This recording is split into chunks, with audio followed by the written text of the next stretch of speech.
I'll be taking about 10 minutes to present the protocol and then 15 minutes to discuss it. At the outset, I'd like to say that it's a great pleasure to be here at this fantastic conference. And I had thought that I'd like to thank Dr. Ajay Duseja for giving me this opportunity. But after reading the protocol, I'm not too sure. This clinical protocol belongs to a patient which is 48 years old and presented with 2 weeks history of increased breathlessness and pedal edema, stayed in hospital for about 11 days and died. I will be presenting the clinical protocol verbatim as given to me, but I have highlighted some key points which I think I'll need to explain in my analysis. Patient is a known case of interstitial lung disease for last 3 years. Presently came with breathlessness which was increasing, had orthopnea, 2 episodes of fever with chill along with increased cough intensity at the start of current worsening. For the current episode, he was admitted in another hospital and received IV antibiotics for 8 days, followed by glucocorticoids. He also had pedal edema for last 2 weeks without any abdominal distension. There is no history of GI bleed, altered sensorium, or jaundice. 5 years back, he was underwent a colonoscopy to investigate constipation and was detected to have multiple ulcers in the colon. Details are not available. He had diabetes 3 years back, diagnosed and given oral metformin. He was diagnosed with ILD, as I mentioned earlier, 3 years back. He had refused lung biopsy. Empirical treatment with the glucocorticoids and prednisolone gave him good relief. And oral pirfenidone was also given, but it was stopped because of the side effects, and given oral tyrosine kinase inhibitor with MMF. 1 year back, he developed pulmonary tuberculosis, and which was based on a gene expert test and was given ATT, and ATT gave him fair amount of relief. He kept having intermittent episodes of increased breathlessness with fever that responded to short bursts of glucocorticoids. There is no history of COVID-19, but he was vaccinated for the same. Personal history is important. He was a construction worker. He smoked tobacco in form of BDs for 30 years and consumed alcohol occasionally. His father presumably died of pulmonary tuberculosis, diagnosed on basis of history of hemoptysis.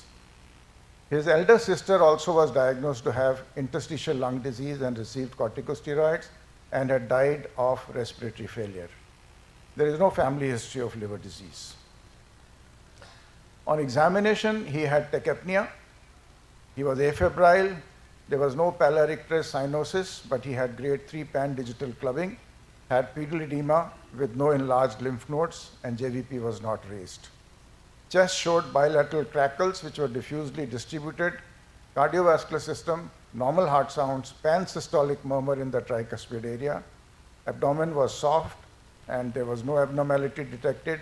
CNS was also within normal limits. These are the investigations during the last 8 days in the hospital, and it shows hemoglobin has been persistently falling. TLC has been raised with polymorphonuclear predominance.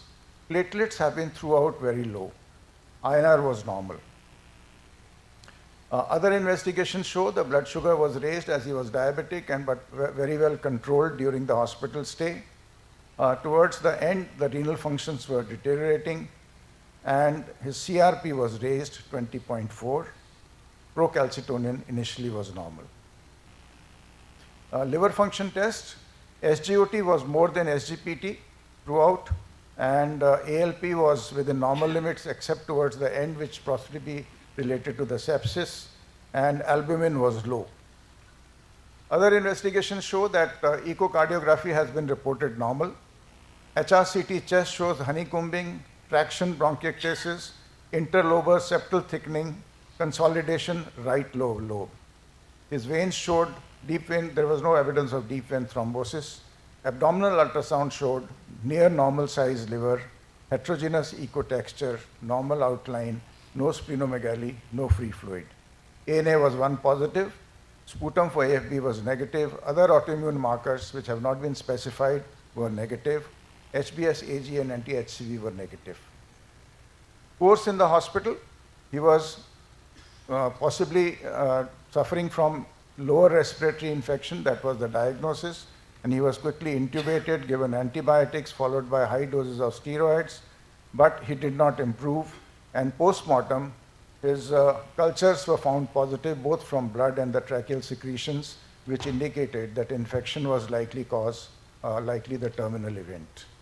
The unit's diagnosis was acute exacerbation of interstitial lung disease, pneumonia, respiratory failure, acute kidney injury, refractory septic shock, and possibly chronic liver disease or autoimmune hepatitis. This is the timeline of the patient. 2017, the first time when he was 43 years, he presented for constipation, was diagnosed to have multiple colonoscopic ulcers. 2019, he had diagnosis of metformin and steroids, which was given treatment. 2021, diagnosed as tuberculosis, given ATT, from which he got some relief. And terminally, in March 22, he was admitted for about 11 days and died with the terminal infection. Now tell me whether I should thank Dr. Ajay Duseja for this or not.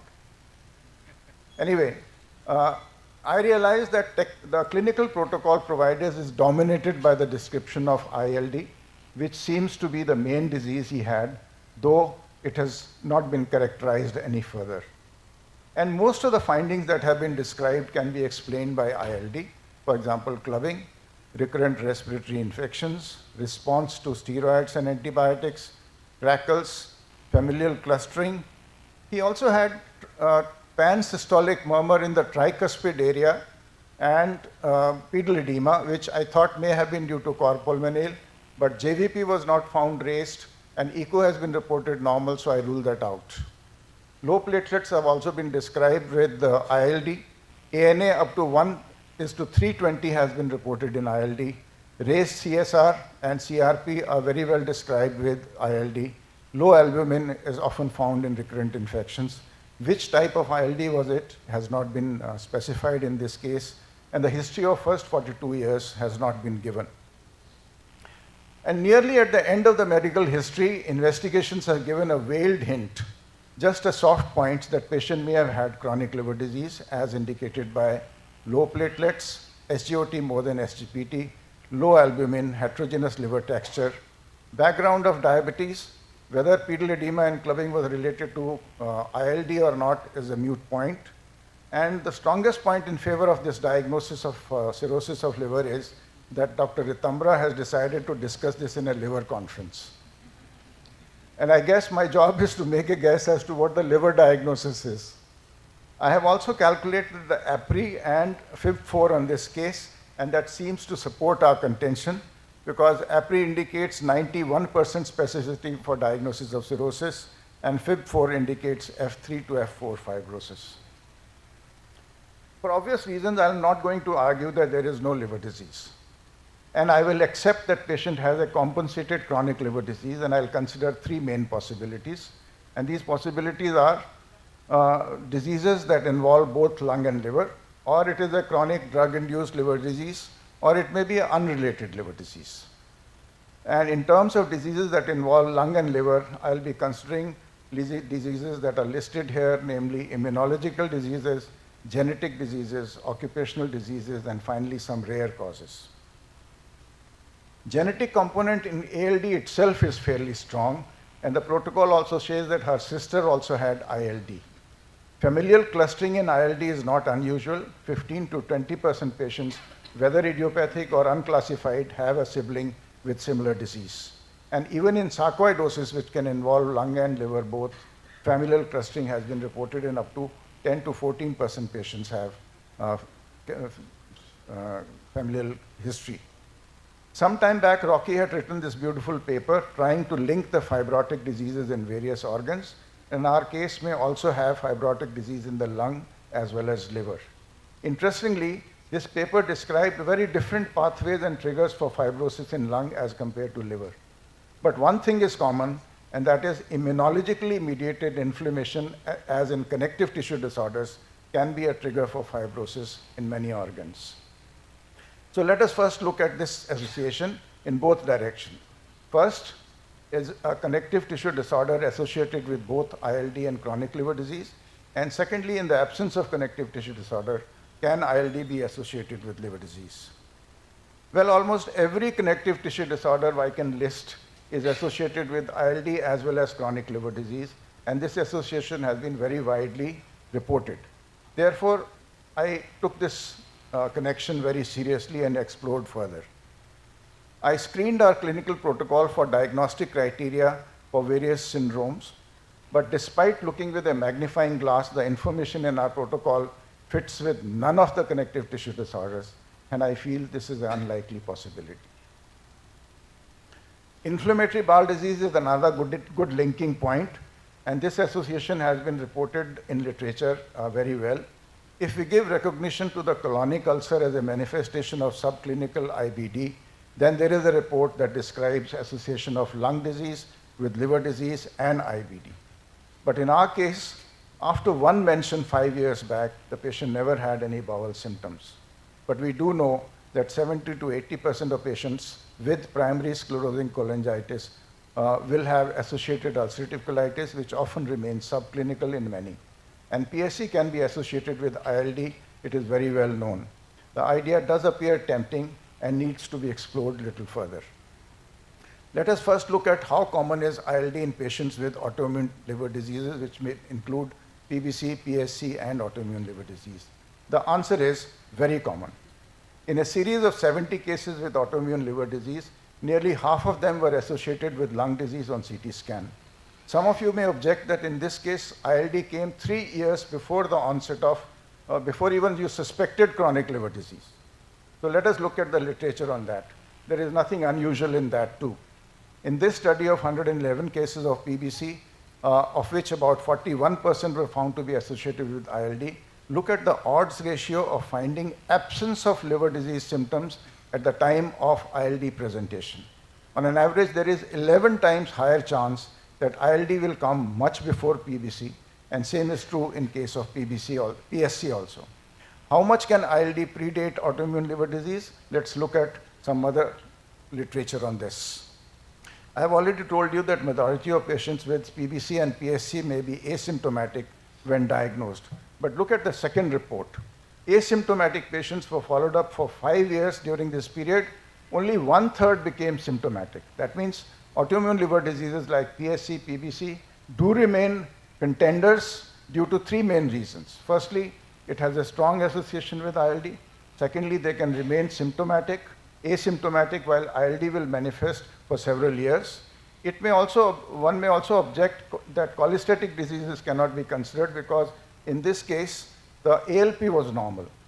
But this is also refuted by the reports that primary biliary cholangitis with normal alkaline phosphatase is a very well-known entity, and 40% PSC patients may also have normal alkaline phosphatase.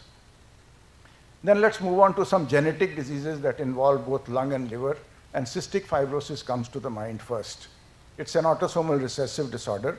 Cystic fibrosis transmembrane conductance gene mutation occurs in chromosome 7, which involves defective chloride reabsorption from the plasma membrane. The onset of symptom in most of the cases is in first decade with multiple respiratory infection leading to fibrosis. Liver involvement occurs in 25%. Fibrosis and cirrhosis may occur. Earlier, these patients rarely survived beyond the second decade, but with improved care and treatment, it is changing.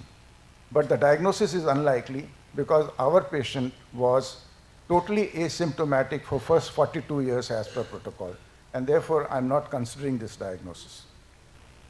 Can it be alpha-1 antitrypsin deficiency?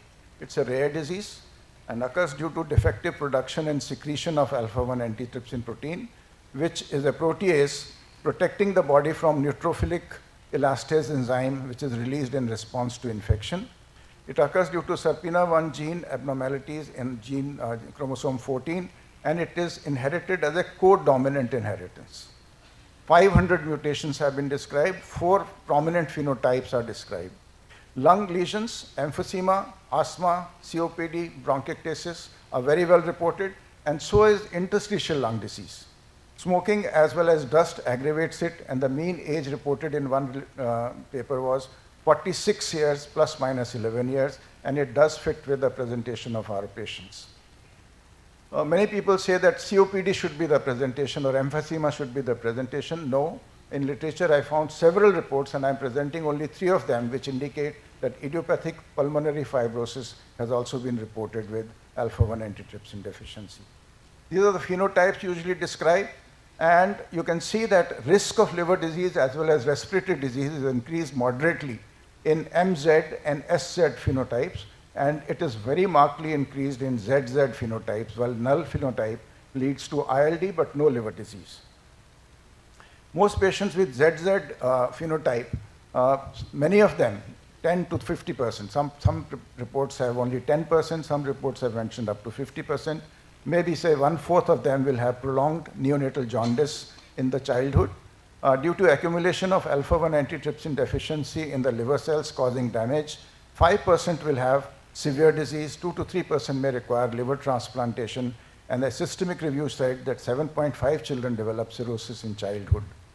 Lung changes depend on the exposure to pollutants and smoking and usually appear after the age of 30 to 45 years. Diagnosis on an average is made at the age of around 46 years, and 5% people at the time of diagnosis are cirrhotic. And this percentage rises if the presentation is late. For example, people presenting at 55 years would have 15% with underlying cirrhosis. Diagnosis is usually made on basis of plasma alpha-1 antitrypsin levels, and liver biopsy also can be diagnostic, shows eosinophilic intracytoplasmic globules in hepatocyte, usually in zone 1 near portal triads. Fibrosis ranging from minimal periportal fibrosis to cirrhosis has been reported, and mild portal inflammation and steatosis can also be present. Sarcoidosis is another possibility that needs to be considered because it can involve both lung and liver. Familial incidence 10 to 14% has been reported, usually presents at 3rd to 4th decade of life, more common in females. Our patient was male. It is more common in non-smokers, and there are no biomarkers for making a diagnosis. Histologically, one may find non-necrotizing small epithelioid granulomas. Lung involvement is universal. Acute disease may remit, but chronic progressive disease with ILD leads to death at times, and multi-system involvement is present. Many other systems can also be involved, and liver involvement is seen in about 12 to 20% cases, usually in form of granulomatous hepatitis, but rarely as cirrhosis. Silicosis should also be considered because it's an occupational disease and the patient was a construction worker. Was his sister also a construction worker has not been mentioned. So I will not be able to be sure on this basis on. Granite, sandstone, masonry stone cutting for about 50 years of exposure is required to cause this disease. Smoking aggravates it. Recurrent infections are common. Tuberculosis is common. Liver fibrosis has been described. But the picture is so characteristic that this diagnosis cannot be considered. For example, X-ray chest itself is diagnostic. Small nodules less than 10 millimeters can be seen, and on ultrasound, liver also will show very characteristic picture. Can it be chronic drug-induced liver injury? I have looked at the drugs that can cause chronic liver disease, and I find that this patient did not receive any such drug which can cause chronic liver disease. Some antibiotics are associated with the cholestatic syndromes, but this patient did not have any cholestatic syndrome, and therefore I would not consider drug-induced liver injury as a cause of cirrhosis in this particular case. Can it be unrelated liver disease? It is well known that cirrhosis may be detected in many cases for the first time on autopsy or even during surgery. How common is cirrhosis in general unsuspecting population? This paper from Germany has tried to answer that. Around 12,000 people among normal population were screened, and cirrhosis was detected in nearly 500 of them by FIB4. And the prevalence was around 4%. That means if you have 200 people here, 8 of us are cirrhotics. The etiology could be anything from alcohol to viruses, and these days, masala D, as it was being said yesterday, MSLD, leading to cirrhosis is fairly common. And 1/3 of the population has MASLD, maybe 50% in this hall. Lastly, there are a few isolated case reports of rare genetic disorders that can cause ILD as well as chronic liver disease. Diagnosis of such cases requires very expensive genetic testing, and most of them usually present in a younger age, and I would really not consider strongly this possibility. One more possibility, which has been suggested by one of my colleagues, I would like to keep in mind is portosinusoidal vascular disease, which we were discussing in the morning. We are familiar with its classical presentation with splenomegaly and portal hypertension, but more recently, its earlier stages of development have been recognized. It has an association with IBD as well as ILD, and the diagnosis is based on histology showing obliterative portal venopathy, sometimes nodular regenerative hyperplasia, and incomplete septal fibrosis or cirrhosis has been also reported along with before they develop portal hypertension. So this is the summary of what I have discussed with so far, and three main possibilities I have kept in mind. Do I have a final diagnosis? I am reminded of the famous words of that fictional hero, Sherlock Holmes, who said, "My dear Watson, don't jump to conclusions till you have complete data."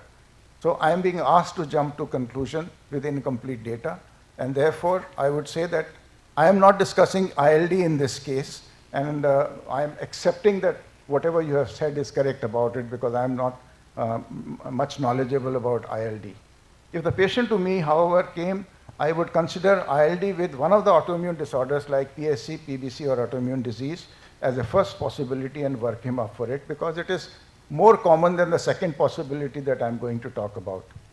And in this combination, it may be more common, it is definitely more common as compared to alpha-1 antitrypsin deficiency.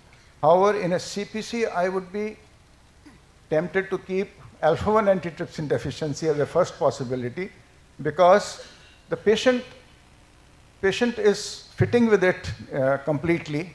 Unfortunately, it's considered rare disease, and some people say that it doesn't even exist in India.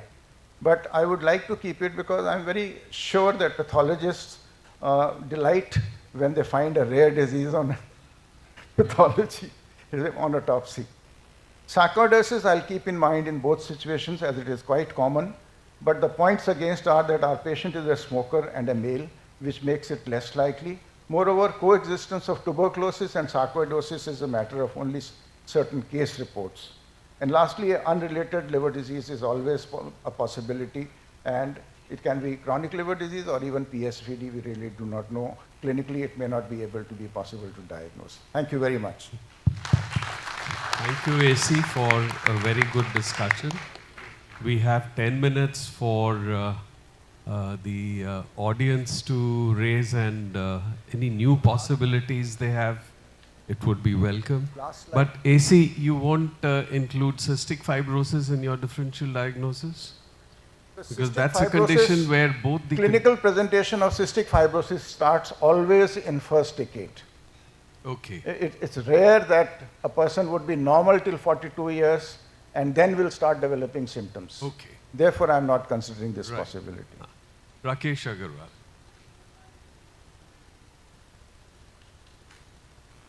We just need to have new diagnosis that you have in mind. Any disagreements with Dr. AC Anand?